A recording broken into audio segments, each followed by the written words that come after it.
may experience po kasi ako, nasunugan na kami ng ano ng van na nakaparada. Ang van na nasusunog, yung electrical yan tsaka goma, hindi nyo mapapatay ng ordinaryong tubig.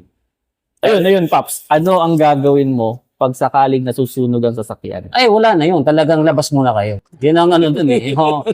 Safety muna ng safety nyo muna lahat. Labas na kayo, tapos at saka mag-figure out kung paano papatayin. Sa case ko, meron akong baong tubig tsaka fire extinguisher. Hindi pa naman na nangyari sa akin yun. Nangyari na sunugan ako yung sasakyan nakaparada. So, kung yun ang mangyayari sa akin, lalabas muna kayo. Kasi number one, buhay nyo eh. Pero ano ba yung common cause? Bakit nasusunog ang kotse? Wiring yan eh. Oo. Wiring. Kahit ako, agree ako dyan. Wiring. Ano yun, no? Yung mga over yung modification. Wiring. Yan, yung mga tipong sumobra na sa dami ng connections, no? Hindi tama yung ginagamit na wire. Minsan yung wire, di ba, pagagapangin mo, halimbawa, nagkabit ka ng accessory sa likod, pagagapangin mo yung wire, na ilagay mo siya dun sa kung saan siya naiipit, kung saan siya natatapakan. Katagalan nun, mapupudpod. Pag napudpod ngayon, lumitaw yung copper nun, at dumikit nun sa body, mag-iinit ngayon iinit yung wire hanggang sa magugulat ka na nagilid. Pero ito question ko sa Pops, no? Ano ang ginagamit mong fuel? Halimbawa, gasolina yung gagamitin mong kotse. Sa long ride, ano ang preferred mong fuel? Yung unleaded na 91 octane o yung 95 octane na premium? Pag ang ginagamit ko kasi, yung ano lang namin, yung 3-cylinder lang. Doon lang ako sa para tipid. Tipid. Kasi, sa akin parehas lang andar eh. Oo, parehas lang andar. Parehas lang andar. Kasi isa pa, kaya sinasabi kong parehas lang andar, hindi mo ako mapapatakbo matulin. Talagang ako, makikita nyo sa t-shirt ko, nakalagay takbong pogi. Kahit ako umandar sa NLEX, maswerte na niya makita nyo kung tumakbo 100. 100. Ganun lang takbo ko talaga, 90, 80, 90. Alam nyo kung bakit gano'n? Kasi yun yung speed na pinaka-fuel efficient. Pag lumampas ka pa dun sa speed na yon, medyo nag-exert na ng effort yung engine para banggain yung hangin, yung drag ba. So, nangyayari sa atin, hindi natin ramdam yun kasi tumatapak lang naman tayo ng gas eh.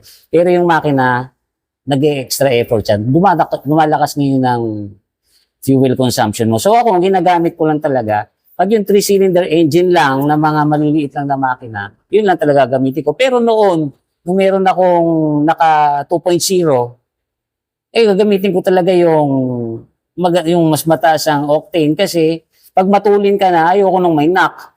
Nag-knock kasi tik-tik-tik maganon, tik-tik-tik maganon yung makina. So, delikado rin sa makina yun. Isa pa, lalo lang lumalaki konsumo mo sa gasolina pag yung makina mo malaki, pagkatapos kakargahan mo ng mumurahin na gasolina, nagnanak lang siya. Yun ang ko doon. So, ikaw ba? Anong preferred mo? Preparation, no? Bago. Hindi, yung sa gasolina. Oo. Okay, sige. Ako kasi, pag, halimbawa, sabihin na natin, kailangan kong mag-gas bago mag-long ride.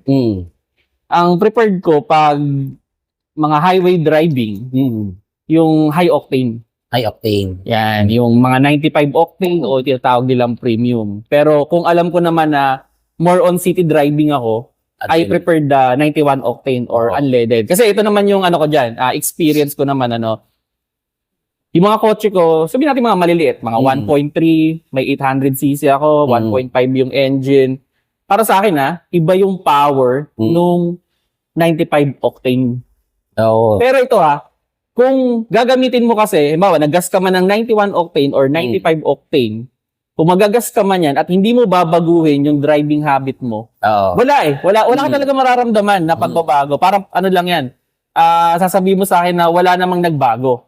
Pero pag binirit mo, dun mo mapipil yung power ng 95 octane. At actually, yung napanood ko nga yung vlog mo, ang nakuha kong idea dun is dahil mas maganda yung timing nung premium o yung 95 octane. So, pag mas tama yung timing ng makina, ibig sabihin, mas maganda yung takbo ng makina.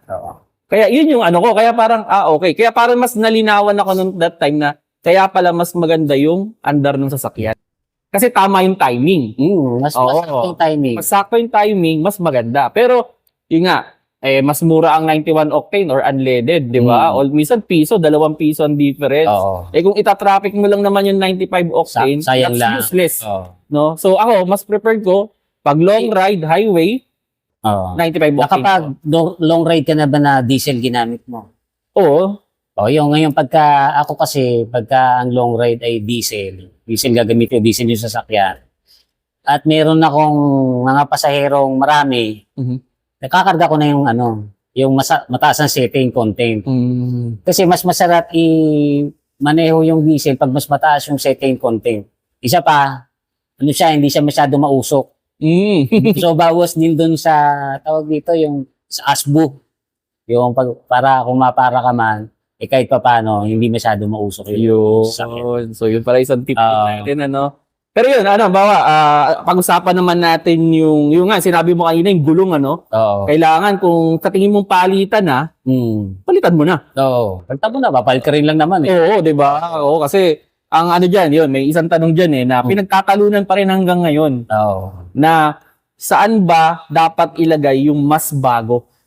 Sa harap o sa likod? Oo. Kasi pag internet ang tinanong mo dyan, sasabihin sa iyo niyan, mas proper na ilagay mo sa likod. Yun ang Sa akin kasi, yung nagsulat kasi niyan, doon nagda-drive sa US Ngayon, ang nila dyan, ang concern kasi nila dyan is yung hydroplaning. Kasi daw ang rear wheel, pagka sa rear wheel ka naglagay ng mas bagong gulong, mas less yung chance na mag-hydroplane yung sasakyan mo or mag-oversteer. Yung hydroplaning kasi, kung hindi nyo alam yung hydroplaning, kung yung bata tayo, lalaro tayo ng bato sa tubig, yung nitsa natin ganon, tapos makita mo yung bato, tumatalbog sa tubig. Liquid yung hinagisan mo, pero yung bato, tumatalbog sa tubig. Yun ang hydroplaning. Ngayon, kung yung sasakyan mo, matuli ng andar, tapos nadaan ka sa may tubig, yung sasakyan mo, parang tumatalbog dun sa ibabaw ng tubig. So, yun ang number 1 keyword ko dyan, kung matulin yung sasakyan mo. Sabi ko nga sa inyo, ako kung mag-drive, sakto lang. Hindi ako nag-drive talaga na matulin kasi ako parating sa safety. So ako, hindi ko concern yung hydroplaning. Hindi ko rin concern yung oversteer. Kasi sa Amerika, kaya sila concern sa oversteer, madalas silang may snow. Ang kalsada nila dumudulas talaga dahil sa snow. Nagkakaroon sila ng black ice. Dito sa atin, pasada, pating mainit, makapit. So napaka-kaunti ng chance dito ng oversteer. Lalo sa katulad kong hindi naman nagda-drive ng matulin. Naranasan ko na rin na masabugan ng gulong sa harap. Dito sa may MacArthur, nahulog ako sa manhole. Paghulog ng sasakyan ko, sabog ang gulong. Mararamdaman mo talaga kung paano ka igagawin ng sasakyan. Kahit power steering ang sasakyan mo. Pag nasumabog ang gulong mo sa harap, igagawi ka talaga niyan. Dun sa tapat kung saan sumabog. Ngayon, pagka sa likod naman, sumabog, nasabugan na rin ako niyan sa may SCTEX ang takbo ko 80. Gagawi ka rin yan kung saan tapat sumabog, pero hindi kasing lakas ng gawi nung nasabugan ka sa harap. So, mas gusto ko yung ilagay yung mas bago sa harap kasi mas less ang chance na madisgrasya yung gulong na yan. Kasi mas bago siya So, mas kampante ako na kung sakali man na madisgrasya ako, mahulog ulit ako sa manhole, hindi siya kagad sasabog or makasagasa ako ng kasi nga makapal pa siya. Tsaka yung grip kasi ng bago, iba talaga sa luma. Isa pa, madalas akong, pag nag-long drive ako, parating may pasahero. Van pa naman ang dala ko. So, ang bigat, nasa likod man, yung pagpreno ko naman, pumupunta sa harap yung bigat, ko pa rin yung sa harap. Tsaka talagang, ang drive ko kasi, mabagal lang. Hindi talaga ako yung bilis ng andar, sabihin nila, ang corny mo naman Kuya Nick, hindi ka adventurous mag-drive. Alam nyo guys, lumalaro po ako ng karera sa motor at saka sa bisikleta, pero sa ganito, hindi po ako nagda-drive talaga ng matulin kasi ang goal ko parati is makauwi ng safe. Naglalaro po ako ng karera sa lugar na proper, yung kung saan ka talaga dapat maglaro ng karera. Pero hindi po ako naghahabol na tumulin yung andar sa